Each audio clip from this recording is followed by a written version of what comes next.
Buenos días. Que el Señor les bendiga. Hoy vamos a ver la parte 8 de nuestra serie. El tema de hoy se llama Perdido y Encontrado. Vamos a ver el libro de Lucas, capítulo 14 y capítulo 15. Antes de empezar, quiero comenzar con esta ilustración.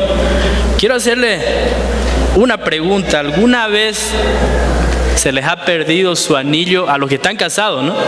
¿Se les ha perdido el anillo tal vez de compromiso o el anillo de matrimonio? ¿A alguien se le ha perdido? A las mujeres dicen no, los hombres no, las mujeres como que tienen un poco más cuidado en esas cosas. A mí me ha pasado ya 2 veces. No se imaginan la angustia, los nervios por encontrar ese anillo, porque yo ya sabía lo que me iba a pasar si no lo encontraba. La primera vez fue cuando recién nos habíamos casado con mi esposa y aún estábamos viviendo con mis suegros, recién casaditos, y estábamos en una habitación que nos habían prestado ahí y se pierde ese anillo, no sé cuánto tiempo, 1 semana creo que fue, y acomodaba el cuarto, limpiaba por acá, por allá, barría, limpiaba, y no lo encontraba, hasta que 1 semana después apareció el anillo. Ay, qué alivio más grande, ¿no? Mi esposa ya sabía y estaba bravísima. Pero apareció el anillo. La segunda vez fue aquí en la iglesia. Yo siempre tengo la costumbre de estar jugando, así me lo saco, me lo pongo, me lo meto al otro dedo, así estoy. Hasta que un rato de eso en el sillón de abajo medio que me quedé dormido, creo. No, porque son tan cómodos esos sillones de abajo, no sé si se han sentado. Y creo que el anillo estaba así en mi mano y lo tumbé. No, entonces al otro día yo me doy cuenta y mi anillo no hay. Entonces me vengo corriendo acá a la iglesia, le pregunto, estaba el pastor Leo ahí, le pregunto si no ha visto al pastor James, al pastor Vicente, y no aparece. Empiezo a buscar, acomodé la bodega de acá de abajo, la de arriba, para ver si no la tumbé por ahí. Y hasta que la Vivi, la que estaba cantando acá, Vivi Gutiérrez, me dice: Luber, este no es el anillo que estabas buscando. Ay, me salvó la Vivi, no sé si está por ahí Vivi. Gracias, Vivi. Qué alivio, porque no sabía mi esposa que yo había perdido el anillo. Bueno, sigo con la historia. Apareció mi anillo. Y yo era tan contento porque ya, por fin, ¿no? Qué alivio. Apareció. Algunos tal vez no con el anillo le ha pasado, con algunas otras cosas. Han perdido cosas de valor y en su desesperación a veces han perdido documentos y ha aparecido y no saben cuál es el alivio, ¿no? Sí. Queda más tranquilo uno a veces cuando encuentra algo de valor que perdió uno, ¿no? El día de hoy vamos a revisar estos 2 capítulos, el capítulo 14 y 15, pero me voy a enfocar más en el capítulo 15. Ya en el capítulo 15 estamos hablando de 3 parábolas. Una de ellas es un poco larga y las otras 2 son cortitas, ¿ya? Estas parábolas, por si acaso, son salidas de la misma boca de nuestro Señor Jesucristo, que Él estaba tratando de enseñar a algunas personas que estaban sentadas alrededor de Él en ese momento. Y vamos a ver quiénes eran esas personas y por qué lo hizo, ¿ya? Pero vamos a empezar por el capítulo 15, verso 11 hasta el 24. Vamos a leer, luego vamos a orar para que Dios nos dé dirección en esta palabra. Lucas 15, 11. Dice: un hombre tenía 2 hijos, continuó Jesús. El menor de ellos le dijo a su padre: papá, dame lo que me toca de la herencia. Así que el padre repartió sus bienes entre los 2. Poco después, el hijo menor juntó todo lo que tenía y se fue a un país lejano. Allí vivió desenfrenadamente y derrochó su herencia. Cuando ya lo había gastado todo, sobrevino una gran escasez en la región y él comenzó a pasar necesidad. Así que fue y consiguió empleo de un ciudadano de aquel país, quien lo mandó a sus campos a cuidar ovejas. Tanta hambre tenía que hubiera querido llenarse el estómago con la comida que daban a los cerdos, pero aún así nadie le daba nada. Por fin recapacitó y se dijo: ¿cuántos jornaleros de mi padre tienen comida de sobra? Y yo aquí me muero de hambre. Tengo que volver a mi padre y decirle: papá, he pecado contra el cielo y contra ti. Ya no merezco que se me llame tu hijo. Trátame como si fuera uno de tus jornaleros. Así que emprendió el viaje y se fue a su padre. Todavía estaba lejos cuando su padre lo vio y se compadeció de él. Salió corriendo a su encuentro y lo abrazó y lo besó. El joven le dijo: papá, he pecado contra el cielo y contra ti. Ya no merezco que se me llame tu hijo. Pero el padre ordenó a sus siervos: pronto, traigan la mejor ropa para vestirlo. Pónganle también un anillo en el dedo y sandalia en los pies. Traigan el ternero más gordo y mátenlo para celebrar un banquete. Porque este hijo mío estaba muerto, pero ahora ha vuelto a la vida. Se había perdido, pero ya lo hemos encontrado. Así que empezaron a hacer fiesta. Vamos a orar. Señor, gracias te damos por esta mañana, gracias por esta porción de tu palabra, Señor, que nos ayuda, que nos permita a nosotros crecer también. Ayúdanos, Señor, a ser creyentes, personas que estamos dispuestos a escuchar, dispuestos a oír, Señor, tu palabra, y no venir a este lugar o en el lugar donde vayamos a escuchar tu palabra y estar simplemente murmurando. Ayúdanos, Señor, que sea de nuestro propio corazón el deseo de poder recibir esta palabra para cada uno de nosotros. Pedimos que tu Espíritu Santo nos guíe en esta mañana y que sea Él hablando a través de tu palabra y a través de mi persona, Señor. En el nombre de Cristo Jesús, Señor. Amén. Todo lo que sucede más atrás, ¿no?, en el capítulo 14, y lo que vamos a ver la próxima semana, en el capítulo ya 16, 17, tiene que ver con todo lo que vamos a hablar hoy.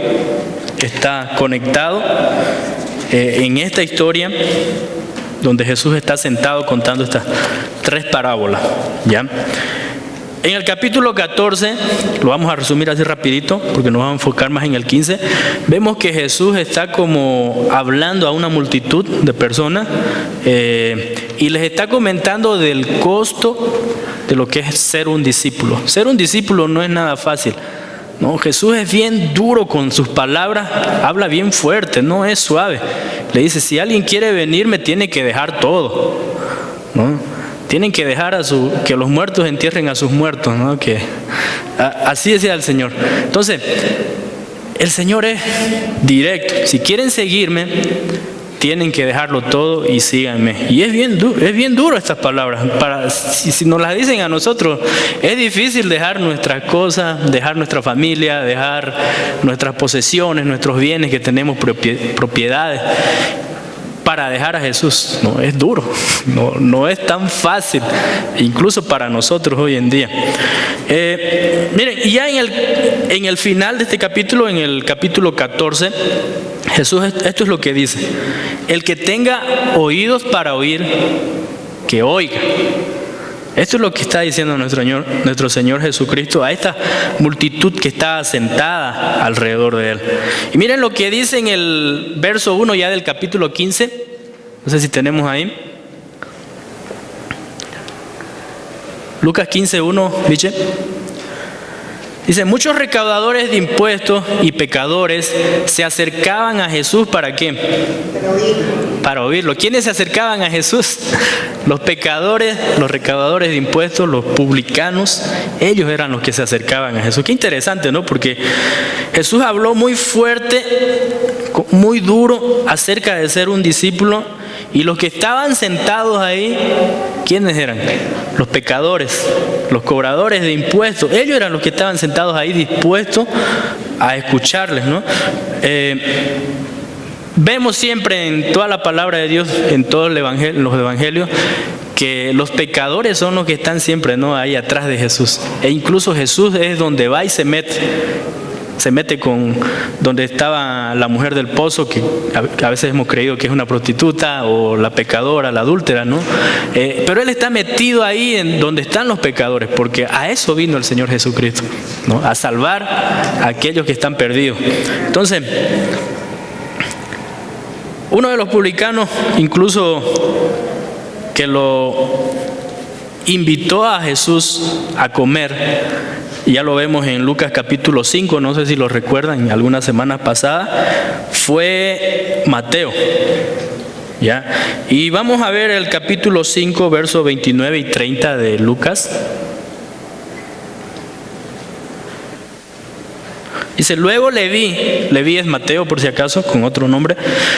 Luego Leví le ofreció a Jesús un gran banquete en su casa, y había allí un grupo numeroso de recaudadores de impuestos y otras personas que estaban comiendo con ellos.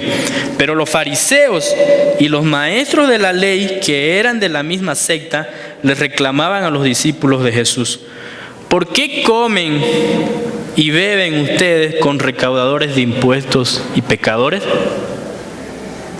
Regresamos al capítulo 15 de nuestra historia y vemos aquí este paralelismo, ¿no? En el versículo 2, vamos al versículo 2, Lucas 15, 2.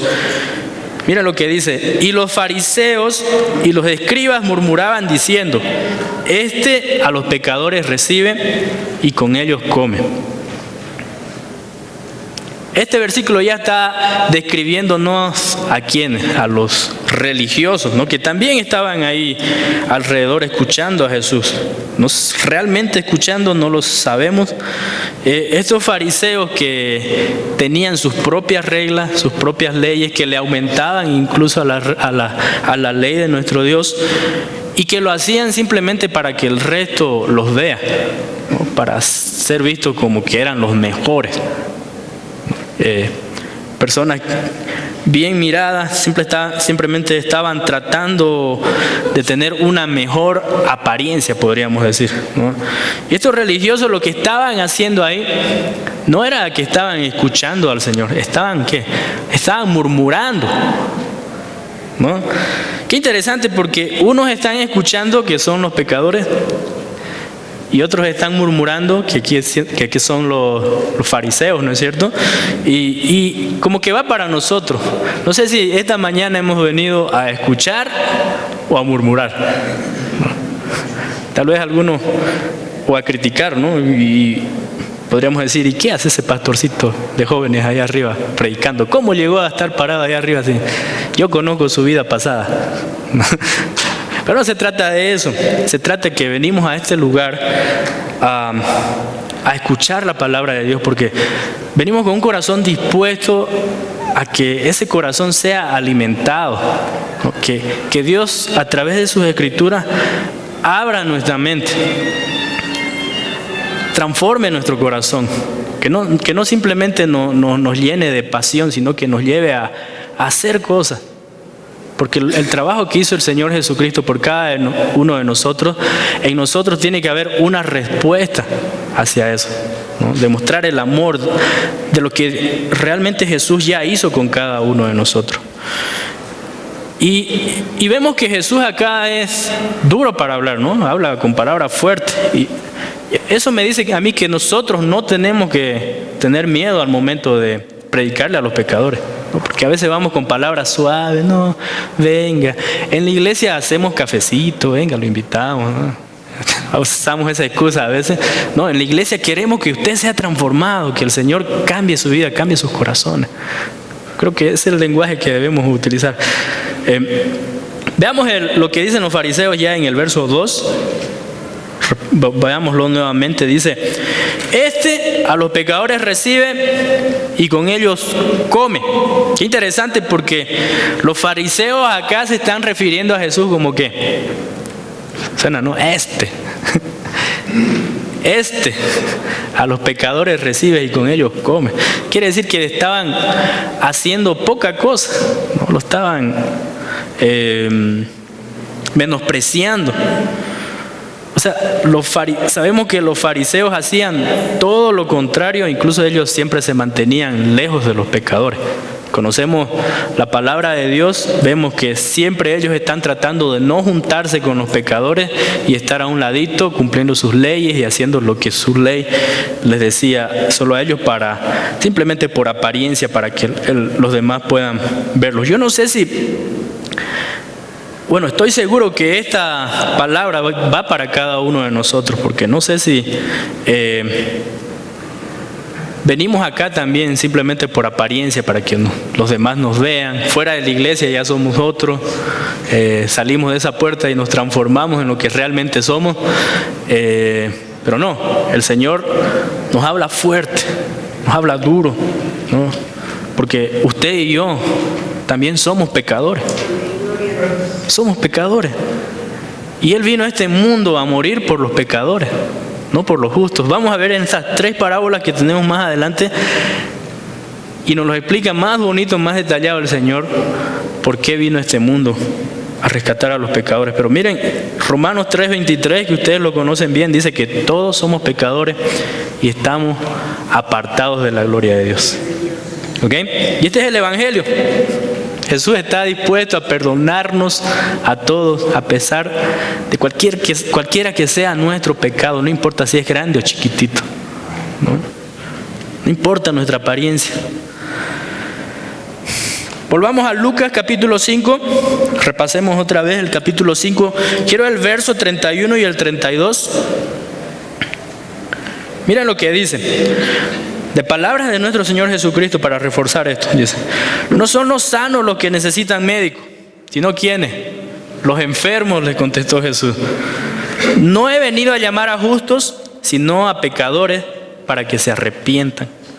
Entonces Jesús vino a salvar aquello que se había perdido. Vino a buscar y a salvar aquello que se había perdido. ¿Dónde estoy yo? ¿Estoy perdido o no? Una buena pregunta para hacernos el día de hoy, ¿no? Yo estoy dispuesto hoy a escuchar o murmurar acerca de lo que se está hablando. Ya en el versículo 3, miren lo que dice. Entonces Él les refirió esta parábola diciendo, en el capítulo 15, ya volvemos. Entonces Él les refirió esta palabra diciendo, y en el verso 4 es donde ya empiezan las 4 parábolas. Comienza la primera parábola, que es de la oveja que se perdió y el pastor va y busca y deja las demás por ir a buscar esa que se perdió. La segunda parábola, de una mujer que pierde una de sus 10 monedas y hace todo lo posible para encontrar esa moneda que se había perdido, ¿no? Y la tercera parábola, acerca de un hijo que andaba en rebeldía ante su padre y le pide su herencia, y aún así su padre está dispuesto a perdonarlo al final de esa historia.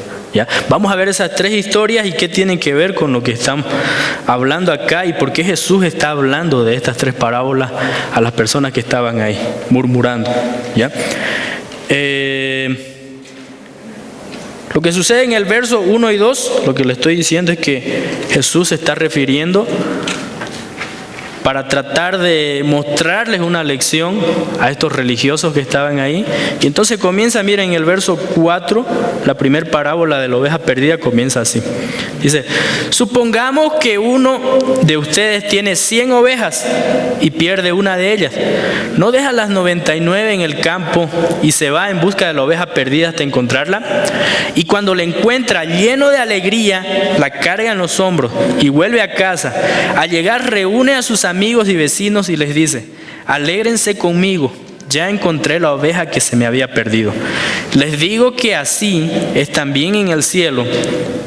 Habrá más alegría por un solo pecador que se arrepienta que por 99 justos que no necesitan arrepentirse. Wow.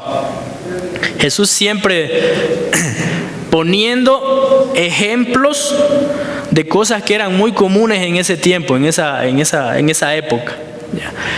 Algo muy común que era en esa época era que habían ovejas y habían pastores con rebaños, ¿no? Y esto lo entendía muy bien la gente, por eso le utilizaba esta forma de ilustrar su enseñanza a través de las parábolas, ¿no? Pero también, yendo un poquito más allá, la Biblia nos presenta a Dios como nuestro pastor. El Salmos 23 ya lo conocemos, ¿no? El Señor es mi pastor, nada me faltará. En lugar de delicados pastos me hará descansar, y junto a aguas de reposo me pastoreará. Wow, confortará mi alma y me guiará por senda de justicia, dice la palabra. Entonces, Dios presenta, Jesús está presentando a Dios como el pastor de todo, ¿no? Aquel que va a apacentar. Entonces, los fariseos ahí estaban entendiendo, porque Jesús no solo utiliza un ejemplo de lo que pasaba en la actualidad, ¿no? En esa época, sino que utiliza la palabra de Dios también para referirse y darles una lección a esos fariseos que estaban ahí. Todos sabemos acá que las ovejas son animales torpes. No sé si alguna vez han visto los corderitos, las ovejitas. Son animales torpes, ¿no es cierto? Si una se va por allá, no sabe qué hacer y se vuelven locas y se pierden, se caen. Si no está en el grupo o si no está un pastor guiándola. ¿No? Entonces, las ovejas necesitan un pastor que los esté guiando. En el verso 7, miren lo que dice. Esto es lo más grande incluso que vamos a ver ahora en esta mañana. Les digo que así es también en el cielo. Habrá más alegría por un solo pecador que se arrepienta que por 99 justos que no necesitan arrepentirse. Y Jesús aquí sigue siendo duro con sus palabras. No, les dice a los fariseos que estaban ahí porque ellos ya conocían la ley de Dios. Entonces, ellos ya sabían lo que significaba las palabras que el Señor Jesucristo estaba dando en ese momento a los fariseos que estaban ahí. Pero miren lo que dice para reforzar en Ezequiel capítulo 34, versos 15 y 16. Me encanta esto. Miren lo que dice en Ezequiel. Dice: yo mismo apacentaré mi rebaño y lo llevaré a descansar, lo afirma el Señor omnipotente. Buscaré a las ovejas perdidas, recogeré a las extraviadas, vendaré a las heridas y fortaleceré a las débiles.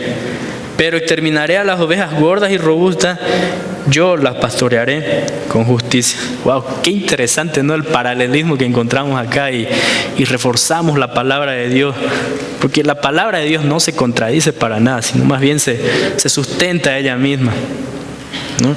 Y miren, vamos a entrar ya rápido a la segunda historia para luego ir a la que nos interesa. El verso 8, que es la de la moneda perdida. Lucas 15:8 dice: o supongamos que una mujer tiene 10 monedas de plata y pierde una. ¿No enciende una lámpara, barre la casa y busca con cuidado hasta encontrarla? Y cuando la encuentra, reúne a sus amigas y vecinas y les dice: alégrense conmigo, ya encontré la moneda que se me había perdido. Les digo que asimismo se alegra Dios con sus ángeles por un pecador que se arrepienta. Esta historia tiene que ver con una mujer que tiene 10 monedas. En la versión Reina Valera dice 10 dracmas, ¿no? Y resulta que pierde una de esas dracmas, una de esas monedas. Muchos creen que acá esta historia está refiriéndose acerca de lo que el esposo le daba a su mujer cuando se casaban. Le daba 10 dracmas, ¿no? Entonces, era como que una representación del matrimonio, ¿no es cierto? Era como haber perdido el anillo de matrimonio, algo así, ¿no? Como les conté al inicio, en mi caso. Ojalá que ustedes no hayan perdido su anillo y lo tengan. Pero a esta mujer, ¿qué es lo que le interesa? Encontrar una moneda, esa dracma. Le interesa tanto, dice, que encendió una lámpara, barrió toda la casa, buscó hasta en los rincones para poder encontrarla. Y lo interesante es que en esa época las casas no tenían el privilegio que tenemos ahora de tener alfombras así de bonitas, o tener una loza bien bonita que se pueda barrer, o cerámica, ¿no? No, en ese tiempo las casas, estuve leyendo un poco el contexto cultural, las casas eran de tierra. Yo me imagino el polvo que había en una casa. No debe ser muy agradable dormir con tanto polvo y tierra. Si alguien lo ha hecho, yo sé que me puede dar confianza de lo que estoy diciendo. Entonces, y no solo eso, sino que las ventanas de las casas eran tan pequeñitas, ya lo deben haber visto en películas como lo muestran, esas casas de ese tiempo, que no entraba mucha luz. Por eso es que esta mujer prende la lámpara y busca con tanta diligencia.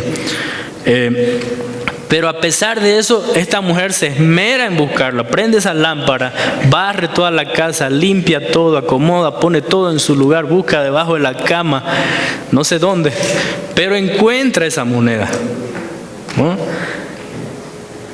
Y dice que cuando la encuentra, reúne a sus amigas y les dice: alégrense conmigo porque he encontrado la moneda que se me había perdido, la dracma o el dracma que se había perdido.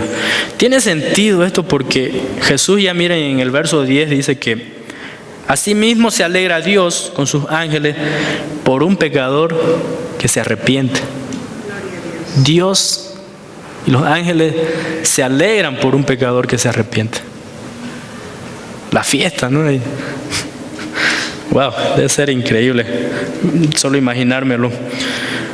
Por un pecador que estaba perdido y fue encontrado, ¿no? Y vemos en esta historia podemos ver la representación de lo que es el Espíritu Santo, que va por aquellos que están perdidos y los busca, ¿no es cierto? Y les devuelve la vida.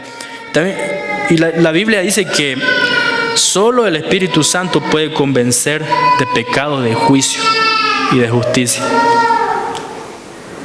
Pero también podemos ver una representación acá de nosotros como iglesia.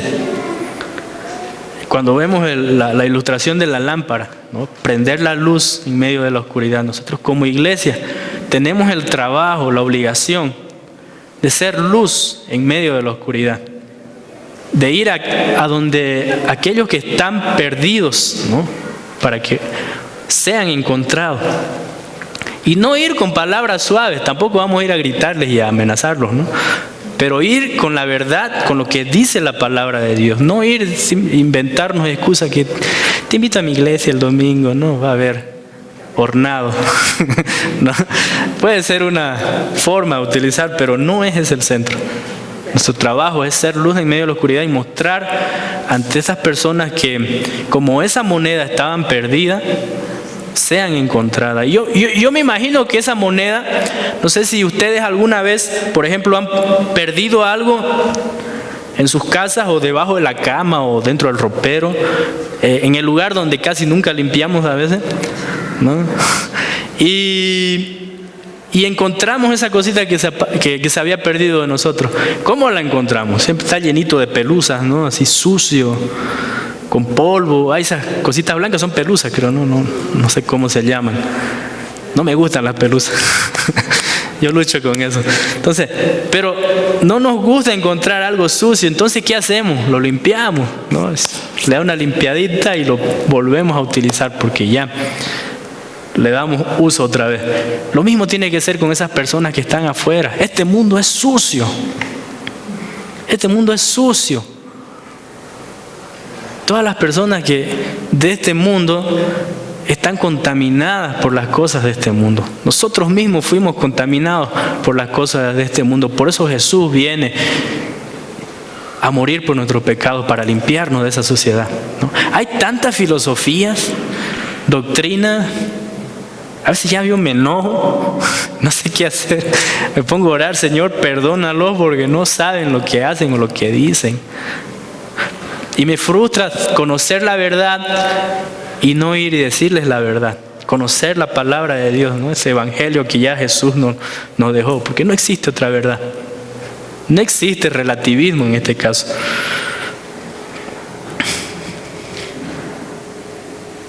Vamos a la siguiente historia ya.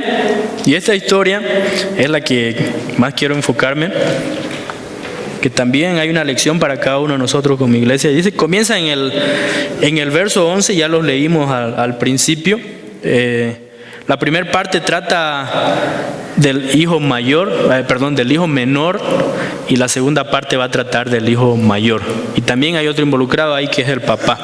Pero dice que uno de los hijos pide su herencia, el hijo menor, ¿no? Le dice: Padre, dame de los bienes que me corresponden, dámelo todo. Y lo interesante es que el papá se lo da. Ya lo vamos a leer. Este hijo menor está refiriéndose a lo que es su herencia, en este caso, ¿no? qué atrevimiento, ¿no?, de un hijo que venga ante su papá y le diga: dame todo lo que me pertenece, dame mi herencia. ¿Cómo nos sentiríamos como padres que un hijo llegue a nosotros y nos diga de esa forma? No debe ser bonito, no debe ser agradable ver un hijo con tanta rebeldía y que diga: no, sabes, no, ya yo no quiero esperar que usted se muera, quiero mi herencia. Ya, de una vez démela. Me hace pensar que este hijo tal vez estaba deseando que su papá se muera de una vez. Porque para ir a pedir algo así es porque ya no le interesa al papá, ¿no? Y vemos ahí en la historia más adelante que se va incluso, no se queda. En ese tiempo, miren, y Jesús sigue utilizando estos ejemplos, que acorde con la temporada, incluso para nuestros tiempos. En ese tiempo, ya cuando una persona ya era bien anciana, viejito ya, no podía hacerse cargo de sus propiedades, no sé si tendrían vacas, cabras tal vez, ovejas, sembradíos, no sé. Lo que hacían era darle a cada hijo su parte, pero la idea acá era que cuando le daban a sus hijos lo que le correspondía, era para que ellos lo trabajen y sigan mejorando, ¿no?, prosperando, creciendo las propiedades, teniendo más. Entonces, lo raro acá es que en esta historia es el hijo que le pide al papá, no es el papá que le da por su propia cuenta al hijo, ¿no? Y vemos mucha rebeldía en este joven, en el hijo menor. No nos gustaría que nuestros hijos algún día hagan eso. Mi papá recién falleció, yo siempre lo digo, siempre me acuerdo, y hasta ahora no he ido a pedir mi herencia, ¿no? Y eso que ya falleció. Pero acá este joven está pidiendo su herencia sin que el papá haya fallecido. Entonces, no es algo tan agradable, ¿no? Mira lo que dice ya en el verso 13, en el 12. Les repartió los bienes. Wow. El menor de ellos le dijo a su padre: papá, dame todo lo que me toca de la herencia. Y la segunda parte dice: así que el padre repartió sus bienes entre los dos. Y en el verso 13 ya dice: poco después el hijo menor juntó todo lo que tenía y se fue a un país lejano. Allí vivió desenfrenadamente y derrochó su herencia. Mire que este hijo era tan rebelde que ni siquiera se quedó a lo que dije hace rato, ¿no?, a trabajar lo que le tocaba, sino que se fue a dónde, se fue a un país lejano. Y ahí vivió ¿qué? Desenfrenadamente. No sé si alguna vez vivieron desenfrenadamente, haciendo lo que les da la gana con su dinero. Hay muchas filosofías hoy en día de vivir el día simplemente. ¿Han escuchado esta filosofía del hedonismo tal vez? Hay muchas personas que están de acuerdo de vivir solo su placer del día y no pensar en el futuro, ¿no? Y son personas que están con la mente tan cerrada. Van a ver un montón de hippies a veces que solo piensan en viajar y no piensan en trabajar. No sé si la palabra hippie es la correcta, pero sí vemos, ¿no?, un montón de eso, que no piensan en trabajar y solo están pensando en viajar y en viajar. Hay muchas filosofías parecidas a esas hoy en día. Y esto estaba pasando con este hijo. Vivió desenfrenadamente, derrochó todo lo que era su herencia. Este joven malgastó su dinero. Y en el verso 14, mire lo que dice: cuando ya lo había gastado todo, sobrevino una gran escasez en la región y él comenzó a pasar necesidad. De repente hay una gran hambruna en toda esa región y él ya no tenía nada. Ya se lo había gastado todo. Yo no sé cómo hacen para gastarse tanto dinero tan rápido algunas personas. Algunos ya hemos hecho eso. En el verso 15, mire lo que dice: así que fue y consiguió empleo con un ciudadano de aquel país, quien lo mandó a sus campos a cuidar chanchos, decimos nosotros, a cuidar cerdos. Este joven ya no tenía nada, y ¿qué es lo que hace? Va y se arrima donde otro ciudadano, se cree que era un país lejano, donde no eran judíos, porque conocemos en la cultura judía que los cerdos, los chanchos, son animales impuros, inmundos. Ni siquiera lo comen, ni siquiera por lo menos lo crían, ellos no. Pero miren, en su cultura llegó a caer tan bajo este joven, en su cultura judía, que ¿a dónde llegó? A cuidar cerdos, a cuidar chanchos, que era lo más inmundo para un judío. Era lo más bajo, lo más denigrante. Y ahí él está, cuidando cerdo, cuidando chancho, después de haberlo tenido todo, tener un padre, tener una familia, tenerlo todo, y ahora no tener nada.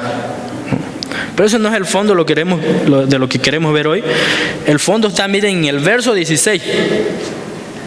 Hay una lección también para nosotros.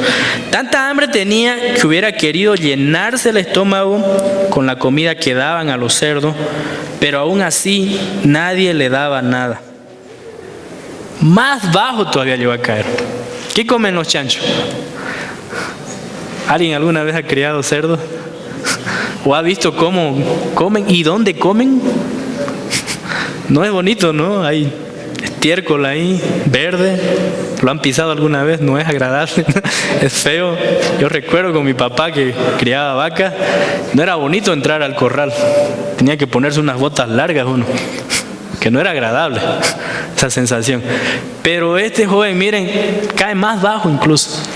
Y está ahí deseando la comida de lo que comen estos animales que se revuelcan en la cochinera. Más bajo llegó a caer. No sé si alguna vez hemos llegado a caer tan bajo nosotros y revolcarnos en la cochinera también, ¿no?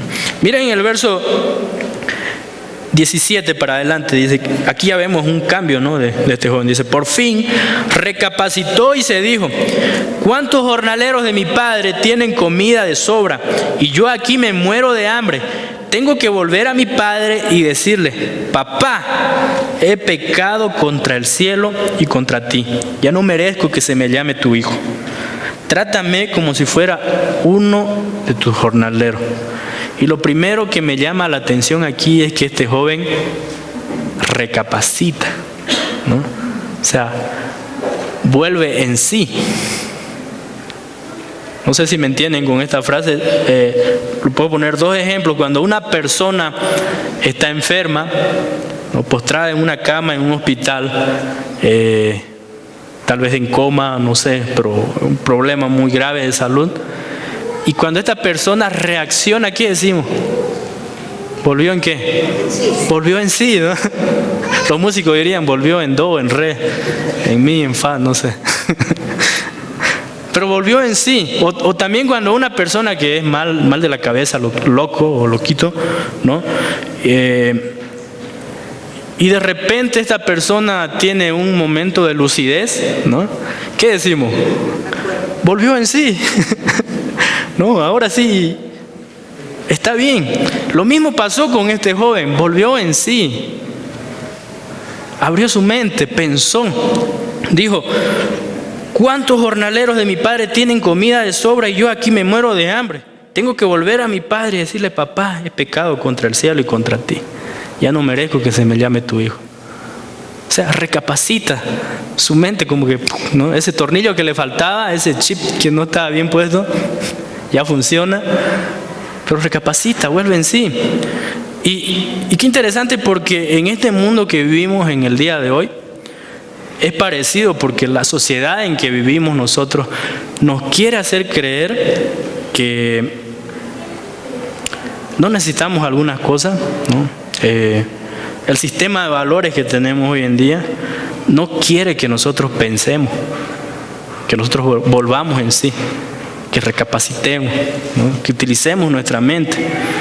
Y no quiere que use nuestra mente, porque incluso nos hace, el mundo de hoy, las filosofías de hoy nos hacen creer que hoy en día somos más inteligentes que las generaciones pasadas, porque ahora conocemos la tecnología mejor que otros. ¿Sí han visto esos niños que desde que nacen ya saben manejar la tecnología, ¿no? Y hay algunos papás que, ¿cómo se usa esto?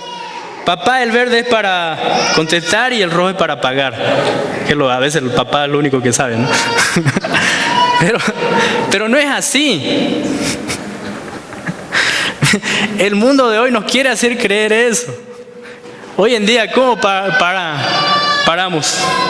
Yo paro así, muchas veces, a veces por instrumento de trabajo también, ¿no? Pero paro ahí. ¿Qué? Y estoy más preocupado en el juego o en el estado de esa persona que estoy mirando los estados en el WhatsApp, en el Instagram o chateando. Puedo estar chateando con una persona al frente, pero acá estoy metido. Estoy ahí como menso. Y no solo eso. Para los que no manejan la tecnología, manejan este otro aparato. Incluso en la tecnología hoy en día existen ya páginas que nos ponen todas las temporadas, ¿no? Netflix, si tienen Netflix, la mayoría debe tener. Y en una sola noche o en una sola tarde nos miramos las 10 temporadas de La Casa de Papel. El mundo nos quiere hacer creer que nosotros no necesitamos nada porque ya lo tenemos todo. Y no es así, nuestra mente tenemos que abrirla. El mundo entero está así, está apagado. Necesitamos que este mundo sea transformado por la palabra del Espíritu Santo. Nuestra mente va a ser abierta el momento que comprendamos las Escrituras, comprendamos el Evangelio. Mi mente fue abierta, mi corazón fue abierto el momento que yo entendí que Jesucristo murió en una cruz por mis pecados, en una cruz como esa que está aquí atrás. Y yo le doy la gloria a Dios por eso. Vuelvo a leer el verso 18, dice: tengo que volver a mi padre y decirle: papá, he pecado contra el cielo y contra ti. ¿Te das cuenta? ¿Se dan cuenta? Se le abrió la mente a este joven y no solo pensó en que hay que pedirle perdón a su papá terrenal, sino que también dijo que ha pecado contra el cielo, ha pecado contra su Padre celestial. Se le abrió la mente: Padre, no solo he pecado contra ti, he pecado contra Dios. Perdóname. Verso 19: ya no merezco que se me llame tu hijo, trátame como si fuera uno de tus jornaleros. Cambia de pensar, ¿no? Mire el verso 20. Así que emprendió el viaje y se fue a su padre. Es decir, su cambio de mente, su forma de pensar, no solo se quedó ahí, sino que actuó. Dice que fue a su padre. Fue para allá, fue a buscar. Estaba tan arrepentido que dijo: voy a ir donde mi padre, le voy a pedir perdón.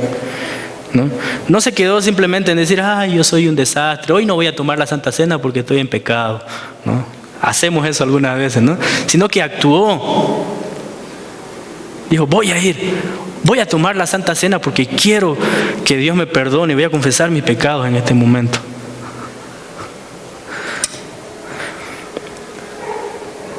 Verso 20, mira lo que dice: todavía estaba lejos cuando su padre lo vio y se compadeció de él. Salió corriendo a su encuentro, lo abrazó y lo besó. ¿Qué estaba haciendo su papá? Estaba esperando a su hijo. A pesar de que tenía un hijo rebelde, él tenía la certeza que un día su hijo regresaría. Como padres, como madres, a pesar de lo malo que hacen nuestros hijos, que estamos dispuestos a amarlos aún, a pesar de su error, ¿no es cierto? A pesar de su rebeldía, porque lo amamos. Miren cómo nos ama Dios. Miren cómo en esta historia este padre ama tanto a su hijo que no le importa lo que le hizo, no importa que le haya deseado la muerte. Este padre está dispuesto a perdonarlo. ¿Ya? Verso 21 dice: el joven le dijo: papá, he pecado contra el cielo y contra ti, ya no merezco que se me llame tu hijo. Está confesando su pecado este joven, ¿no? Está confesando su pecado. Y lo interesante es que el papá no le dice nada, ¿no? ¿Cómo haríamos nosotros? Venga, siéntese aquí, ahora me va a escuchar. No, este papá, ¿qué es lo que hace primero? Ni siquiera le dicen nada. Llama a sus siervos y le dice... Veamos en el verso 22 para adelante. ¿Qué es lo que dice? Dice: pero el padre ordenó a sus siervos: pronto, traigan la mejor ropa para vestirlo, pónganle también un anillo en el dedo y sandalias en los pies, traigan el ternero más gordo y mátenlo para celebrar un banquete, porque este hijo mío estaba muerto, pero ahora ha vuelto a la vida. Se había perdido, pero ya lo hemos encontrado. Así que empezaron a hacer fiesta. Como cuando un pecador se arrepiente ¿Hay fiesta dónde? En el reino de los cielos, ¿no? Dice que Dios y los ángeles se alegran por un pecador que se arrepiente, y hay fiesta en el reino de los cielos. Entonces aquí nos muestra lo mismo. Este padre arma una fiesta, ¿no? ¿Y qué es lo que hace este padre? Ni siquiera lo deja hablar a su hijo. Dice: traigan la mejor ropa, porque me imagino que este joven venía sucio, cochino, después de haber cuidado los cerdos, de venir caminando de lugar muy lejano de otro país. No venía tan bonito que digamos, ¿no? Venía sucio, ¿no? Y no solo eso, sino que dice: pónganle un anillo en el dedo. En la cultura judía, tener un anillo era como señal de autoridad en una familia.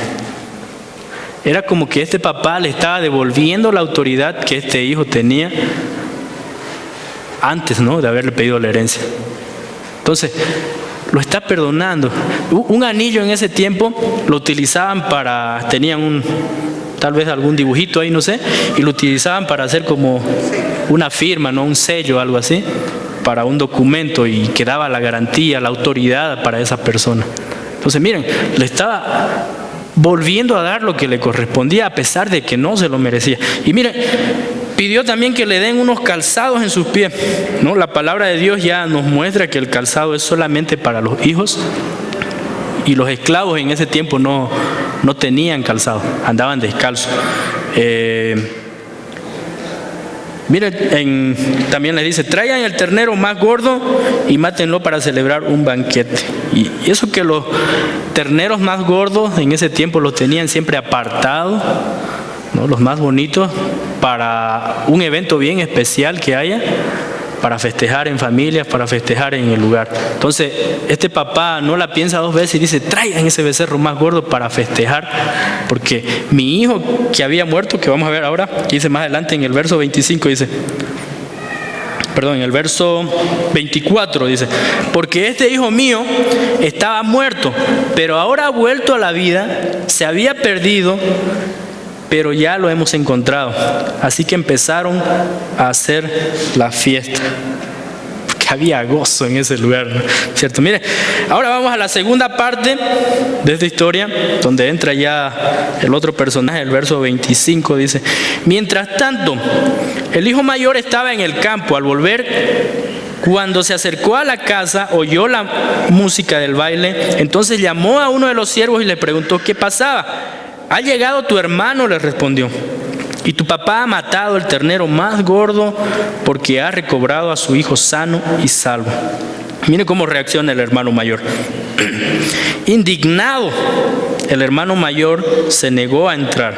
Así que su padre salió a suplicarle que lo hiciera, pero él le contestó: «Fíjate cuántos años te he servido sin desobedecer jamás tus órdenes.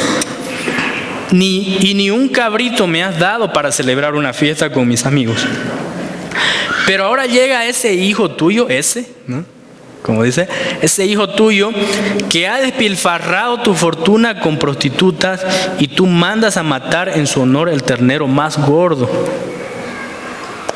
¿Puede notar algo acá? ¿Qué está tratando de hacer este hermano mayor? ¿Qué estamos a veces tratando nosotros de hacer? ¿Qué estaban tratando de hacer esos fariseos? Autojustificarse, ¿no? Decir: yo soy mejor, yo hago bien las cosas, yo merezco mejores cosas porque ese otro pecador que está allá no se merece. ¿Lo hemos hecho alguna vez? Los fariseos estaban ahí murmurando porque decían que Jesús se había sentado en medio de los pecadores a comer. Se estaban autojustificando, al igual que este hijo mayor, ¿no? No es muy difícil darnos cuenta cuál representan cada uno de estos hijos, o en cuál nos representa más. Pero más allá de solamente esta historia de Jesús frente a estos hombres,